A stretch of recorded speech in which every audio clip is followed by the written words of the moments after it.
বহু আলোচনা পর্যালোচনা এবং তর্ক বিতর্কের পরে অবশেষে গত 28শে ফেব্রুয়ারি মানিক মিয়া অ্যাভিনিউতে সংসদ ভবনের সামনে একটি বিশাল শোডাউন কিংবা মহাসমাবেশের মাধ্যমে ছাত্রদের নতুন রাজনৈতিক দলের আত্মপ্রকাশ ঘটে। নবগঠিত ছাত্র জনতার এই রাজনৈতিক দলটিকে বাংলাদেশের প্রায় প্রত্যেকটি রাজনৈতিক দল স্বাগত জানিয়েছেন, কিন্তু আত্মপ্রকাশ অনুষ্ঠানে এ দলটির আহ্বায়ক জনাব নাহিদ ইসলামের একটি বক্তব্যকে কেন্দ্র করে বাংলাদেশের রাজনৈতিক মহল সরগরম হয়ে উঠেছে। নানান দল থেকে নানান নেতৃবর্গ এবং বিভিন্ন অনলাইন অ্যাক্টিভিস্টরা তার বক্তব্যের অনেকে কড়া সমালোচনা করছেন এবং বিভিন্নভাবে নাহিদ ইসলামকে এবং এই দলটিকে তুচ্ছ তাচ্ছিল্য করে বক্তব্য রাখছেন। নাহিদ ইসলামের বক্তব্যের ঠিক কোন কথাটির কারণে এই বিতর্কের তৈরি হলো এবং এই সময়ে অন্যান্য রাজনৈতিক দলের পক্ষ থেকে এই বিতর্কটিকে সামনে আনা কতটা যুক্তিসঙ্গত এবং তারা এর মাধ্যমে কতটুকু লাভবান হবে, এই বিষয়গুলো নিয়ে আজকে আলোচনা করার চেষ্টা করবো ইনশাল্লাহ। তো প্রথমে আসি, কেন এই বিতর্কটি তৈরি হলো, অর্থাৎ জনাব নাহিদ ইসলামের ঠিক কোন কথাটির কারণে রাজনীতির মাঠ সরগরম হয়ে উঠলো। সেদিনকার সে বক্তব্যতে নাহিদ ইসলাম ঠিক কি বলেছিলেন? অনেক বড় একটি বক্তব্য নাহিদ ইসলাম সেদিনকে দিয়েছিলেন, কিন্তু পূর্ণ বক্তব্যের মধ্যে ঠিক যেই জায়গাটি নিয়ে বিতর্ক তৈরি হয়েছে সেই জায়গাটি আমরা একটু পড়ি। জনাব নাহিদ ইসলাম সেদিন বলছেন, আমরা মনে করি জুলাই 2024 গণ অভ্যুত্থান আমাদের সেকেন্ড রিপাবলিক প্রতিষ্ঠার লড়াই সূচনা করেছে। একটি গণতান্ত্রিক নতুন সংবিধান প্রণয়নের মাধ্যমে আমাদেরকে সাংবিধানিক স্বৈরতন্ত্র পুনঃপ্রতিষ্ঠার সকল সম্ভাবনার অবসান ঘটাতে হবে। আমাদের সেকেন্ড রিপাবলিক প্রতিষ্ঠার জন্য গণপরিষদ নির্বাচনের মাধ্যমে একটি নতুন সংবিধান প্রণয়ন আমাদের অন্যতম প্রাথমিক লক্ষ্য। এই অংশটির মধ্যে নাহিদ ইসলাম দুটি শব্দ ব্যবহার করেছেন, একটি হচ্ছে সেকেন্ড রিপাবলিক, আরেকটি হচ্ছে সংবিধান সংশোধনের জন্য গণপরিষদের নির্বাচন। নাহিদ ইসলামের বক্তব্যের এই দুই অংশের কারণেই মূলত রাজনীতির মাঠ সরগরমে উঠেছেন এবং নানান মহল থেকে নানান ধরনের নেতৃবৃন্দ এবং বিভিন্ন অনলাইন অ্যাক্টিভিস্টরা কড়া সমালোচনা করছেন। এখন প্রশ্ন হচ্ছে যে নাহিদ ইসলামের এই কথাটি কি আসলেই সমালোচনা করার মতো, নাকি নাহিদ ইসলাম কথাটি সঠিক বলেছেন, যারা সমালোচনা করছেন তারা সমালোচনা করার জন্য করছেন, অর্থাৎ তারা তাদের হীন স্বার্থ চরিতার্থ করার জন্যই শুধুমাত্র এই বিষয়টির সমালোচনা করছেন। এই কথাটি তো জলের মতো স্পষ্ট যে বাংলাদেশের প্রত্যেকটি ইনস্টিটিউটকে একেবারে ধরে ধরে বেছে বেছে ধ্বংস করা হয়েছে। বর্তমানে বাংলাদেশ এটি একটি ধ্বংসস্তূপে পরিণত হয়েছে। বাংলাদেশের এমন কোনো একটি সেক্টর বাকি নেই যেই সেক্টরটিকে পুনরায় ঢেলে সাজাতে হবে না। তো এমন একটি ধ্বংসস্তূপে পরিণত দেশে দাঁড়িয়ে যদি সেই দেশের তরুণ প্রজন্ম এটি আশা করেন যে তারা এই ধ্বংসস্তূপে পরিণত হওয়া দেশটিকে নতুন করে সাজাবেন এবং এই দেশের যেই নিয়ম কানুনগুলোর কারণে কিংবা সংবিধানের যেই ধারাগুলোর কারণে বারবার স্বৈরাচার হয়ে উঠতে সক্ষম হচ্ছেন, সেই ধারাগুলো তারা বিলুপ্ত করবেন, এই চাওয়াগুলো কি খুব একটা অযৌক্তিক? আমার মতে এর উত্তর হচ্ছে কখনোই নয়। এই চাওয়াগুলো নিঃসন্দেহে অত্যন্ত যৌক্তিক এবং যুগোপযোগী একটি চাওয়া। তাহলে প্রশ্ন ওঠে যে যদি এই চাওয়াগুলো যৌক্তিক হয়ে থাকে তাহলে কেন বাংলাদেশের প্রাচীন এবং বড় বড় রাজনৈতিক দল এবং বিভিন্ন বয়োজ্যেষ্ঠ অনলাইন অ্যাক্টিভিস্টরা এই বক্তব্যের কড়া সমালোচনা করছেন? এর কারণ হচ্ছে যে নাহিদ ইসলাম সেকেন্ড রিপাবলিক কথাটি বলে তাদের মহা ক্ষতি করে ফেলেছেন। সেকেন্ড রিপাবলিক বলতে সহজে যেটা বোঝা যায় সেটা হচ্ছে কোনো একটি দেশের নতুন রাজনৈতিক বন্দোবস্ত, অর্থাৎ সেই দেশটি যেই সাংবিধানিক কাঠামোর উপর দাঁড়িয়ে আছে সেই সাংবিধানিক কাঠামোর মধ্যে বিভিন্ন অসঙ্গতি থাকার কারণে সেই কাঠামোকে একেবারে ভেঙে দিয়ে নতুন একটি কাঠামো তৈরি করে আবার সেই দেশটি সাংবিধানিকভাবে নতুনভাবে পথ চলা শুরু করা, এটি হচ্ছে সহজ কথায় সেকেন্ড রিপাবলিকের অর্থ। এখন প্রশ্ন হচ্ছে আমাদের বাংলাদেশের বর্তমান যে সংবিধান সেই সংবিধানকে সংশোধন করার মতো কিনা? সোজা সাপটা ভাবে এর উত্তর হচ্ছে নিঃসন্দেহে বর্তমান সংবিধান সংশোধন করার যোগ্য। এখন এ কথাটি যখন ছাত্ররা বলার চেষ্টা করে তখনই বিভিন্ন দলের নেতৃবৃন্দ এবং বিভিন্ন অনলাইন অ্যাক্টিভিস্টরা তাদের উপর কেমন যেন ঝাঁপিয়ে পড়ে, নানান রকম ভাবে তাদেরকে তাচ্ছিল্য করার চেষ্টা করে, বলে যে এই ছাত্রগুলো কিছু বুঝে না, তারা একেবারে ছোট বাচ্চা, অযৌক্তিক কথাবার্তা বলছে। বর্তমানে অনেকে তো এভাবে বলছেন যে হয়তো তারা বুঝে না, অথবা এখানে গভীর কোনো ষড়যন্ত্র করা হচ্ছে। এরকম ভাবে ছাত্রদের এই বক্তব্যটাকে প্রতিহত করা হচ্ছে, কিংবা এর বিপরীতে পাল্টা বক্তব্য পেশ করা হচ্ছে।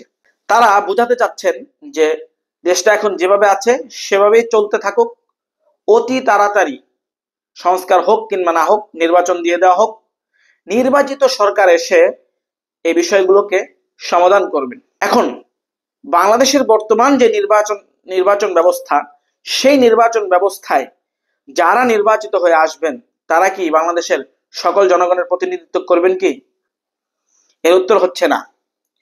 বর্তমান নির্বাচন ব্যবস্থায় ধরে নেওয়া যাক কোন একটি দল 200টি আসন পেয়েছে এবং তারা এই 200টি আসন পেয়ে সংসদে সরকার গঠন করেছে।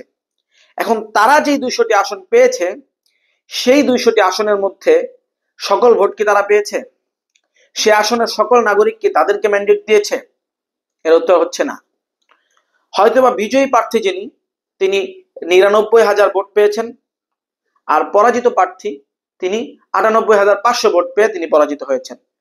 যদি 500 ভোটেরও ডিফারেন্স হয়, 500টা দূরে থাক, শুধু একটি ভোটের ডিফারেন্সও যদি কোনো প্রার্থী বিজয়ী হন, তাহলে সেই বিজয়ী প্রার্থীরই মতামত সেখানে গ্রহণযোগ্য হবে।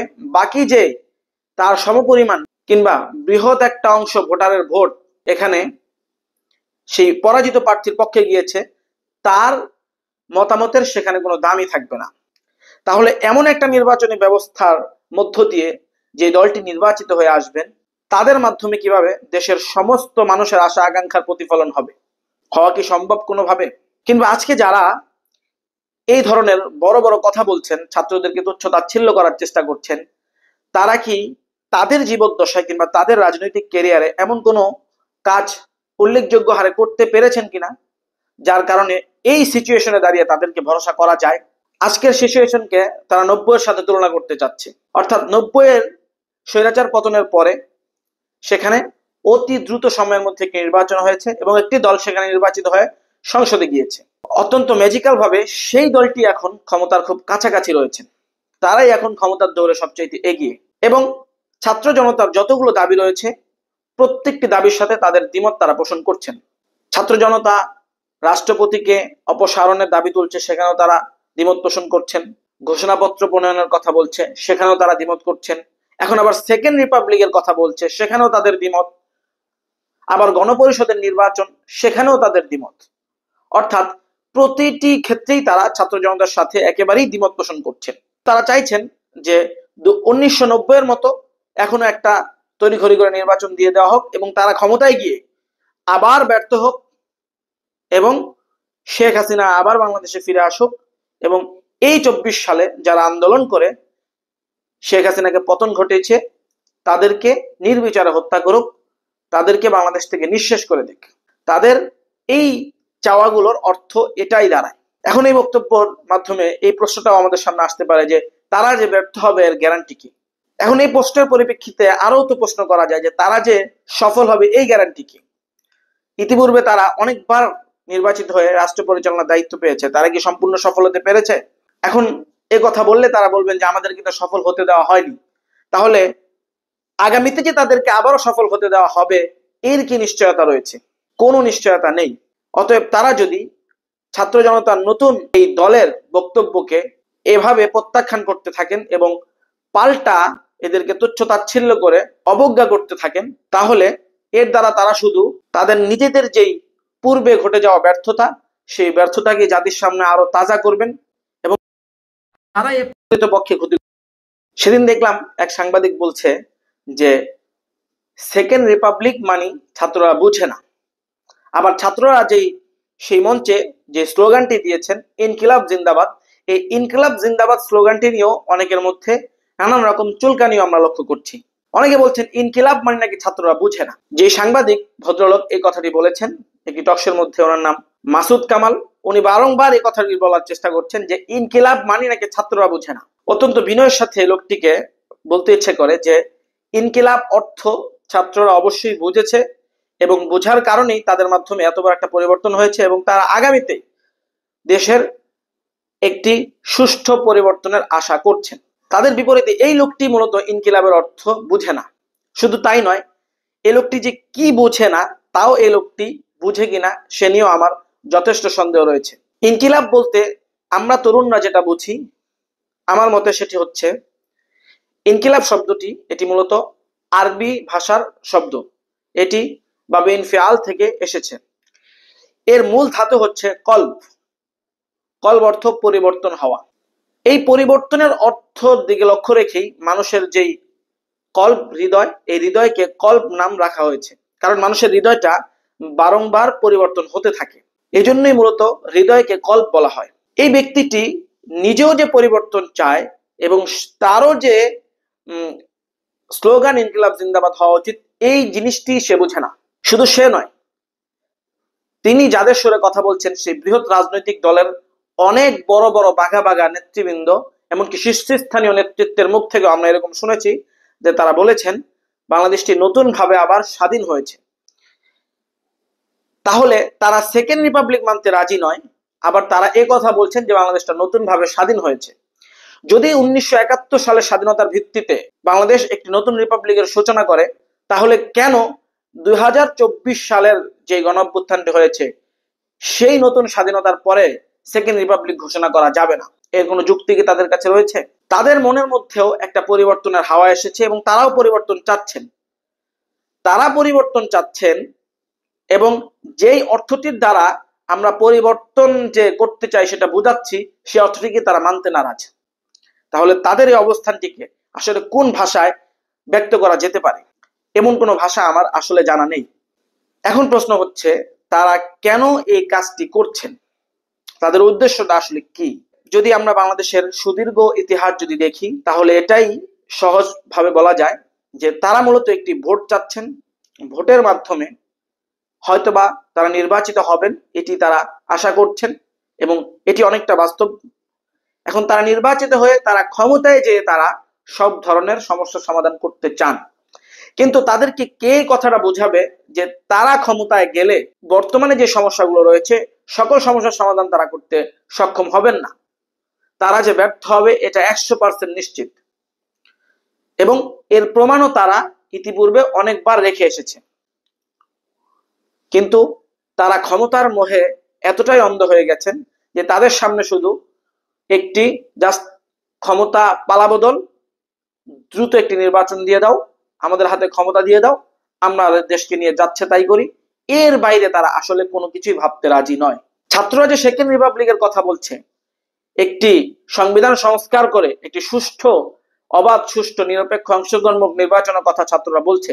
যদি ছাত্ররা এই বিষয়টি করতে সক্ষম হয়, তাহলে যে এটা শেষ পর্যন্ত তাদের জন্যই শোভনীয় হবে এবং সুখকর হবে, এই কথাটি তাদেরকে আসলে কে বোঝাবে? তাদের যদি জনপ্রিয়তা থেকে থাকে, আমরা এটা মনে করি যে তাদের জনপ্রিয়তা রয়েছে, তাহলে তারা গণপরিষদের নির্বাচনে আসুক।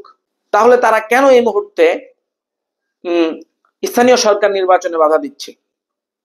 কেন তা না অন্যান্য দাবিগুলোর ক্ষেত্রে তারা বাধা প্রদান করছে? তাদের যদি এতই জনপ্রিয়তা থাকে, তাহলে তারা জনগণের উপর ভরসা রেখে তারা তাদেরকে এই সমস্ত প্রতিযোগিতার মাঠে কেন অবতীর্ণ করছে না? তাহলে তাদের মুখে জনপ্রিয়তার কথা এবং তারা বিশ্বাস করে যে তারা সবচেয়ে জনপ্রিয় এবং তাদের ব্যাপক জনসমর্থন রয়েছে, অথচ তারা সেই জনগণকেই ভয় করে অনেকটা জনগণের ইচ্ছার বিরুদ্ধে তাদের অবস্থানকে ব্যক্ত করছেন। আবার তারা এই কথা বলছেন যে ছাত্রদের অবস্থানটি স্পষ্ট না। এখন ছাত্রদের যে কি ঠিক, ছাত্ররা কি চায়, এটা জনাব নাহিদ ইসলামের বক্তব্য থেকে একেবারেই স্পষ্ট হয়ে গেছে। কিন্তু তারা যে কি চায় এটি জাতির কাছে একেবারেই অস্পষ্ট। জাতি তাদের কোনো বক্তব্যের আগাও খুঁজে পাচ্ছে না, মাথাও খুঁজে পাচ্ছে না। তারা যে কি চাচ্ছে এটি তারা কি ভালো করে জানে কিনা, এটি নিয়েই জাতি গভীর সন্দেহের মধ্যে রয়েছে। অতএব এমন একটা পরিস্থিতিতে তারা যদি ছাত্রদের বিরুদ্ধে এভাবে লাগাতার তাদের এই অবস্থানটি তারা জারি রাখেন এবং ছাত্রদের বিরুদ্ধে এ ধরনের তুচ্ছ তাচ্ছিল্যমূলক বক্তব্য রেখে তাদেরকে হেয় প্রতিপন্ন করার চেষ্টা করেন, এতে করে ছাত্রদের যে একটা বর্তমানে তাদের নতুন দলের যে প্রচারণার দরকার ছিল, এটি আরো ফ্রি তারা তাদের প্রমোশনটা করতে পারবেন। তাদের প্রচারণার জন্য তাদের এই তুচ্ছ তাচ্ছিল্যতা যথেষ্ট হবে বলে আমি মনে করি। এতে করে সবচেয়ে বেশি লাভবান নতুন দল এনসিপি হবেন এবং ক্ষতির ভাগটি যারা আজকে সমালোচনা করছেন তাদেরকেই বহন করতে হবে বলে আমরা মনে করি।